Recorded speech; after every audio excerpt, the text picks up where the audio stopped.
I'm Mark Savage here at the Chicago Auto Show, and you know there's always a lot of trucks here, but there's a lot of cars too, and some of the things actually appeal to the useful people, the people who like to go out and have a little fun in their car.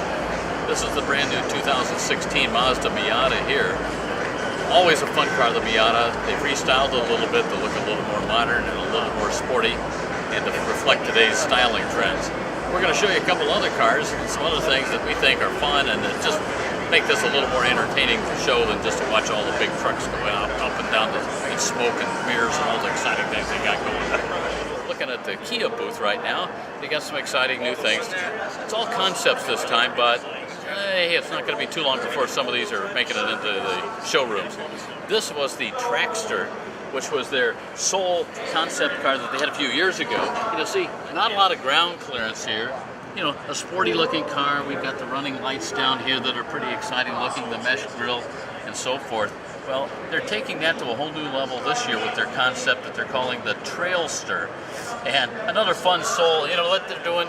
These guys, they're out miniing the Mini Cooper with all sorts of different versions of this boxy yet cute little vehicle that young folks are buying like crazy right now.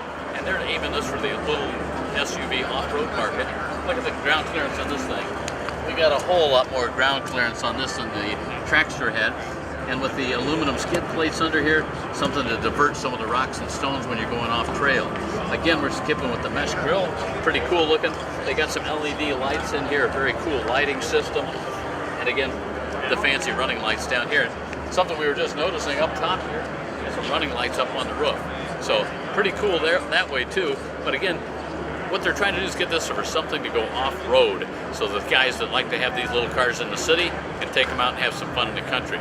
We're going to show you inside too. They got a pretty cool roof in this thing. So the Soul has a new panoramic type sunroof too. Look how this thing folds back, but you know what? It's canvas, so it's a lot more like a Jeep might be, where they used to have the old canvas roofs on them. So kind of an exciting look to the thing. May not be practical in every climate, but a lot of fun to have.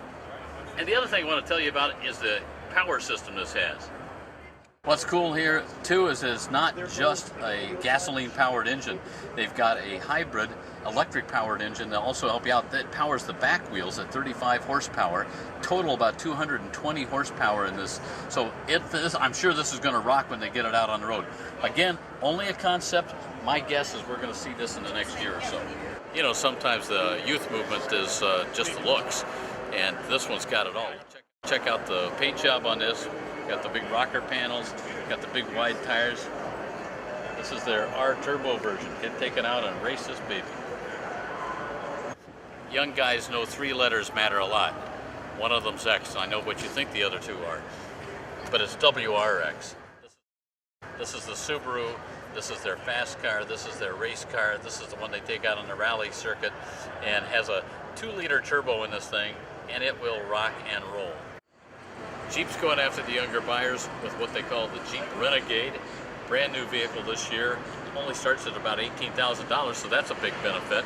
And then in addition to that, this thing is all-wheel drive and can go off-trail. They have a special trail version of this that you can take it off-road. But the interesting thing is Fiat, of course, owns Chrysler now, which owns Jeep, and they're running this on the Fiat 500 platform, the L version, which is the longer version of the 500, which is kind of a little mini car, but this thing is just the right size. Get about 4 people in there and have a little fun off trail. So we were just talking about the new Jeep Renegade. Well, this is the Fiat 500. Now this is the version of it that they have here. This is the Abarth, which is their sportier, fancier version, but definitely a youth car. It starts around $20,000, and you can get a little higher, but this one has the souped up engine on it here. But it comes in a variety of colors, and it also has the L version over here, which is a little bit longer. So you got a lot of different choices with the Fiats.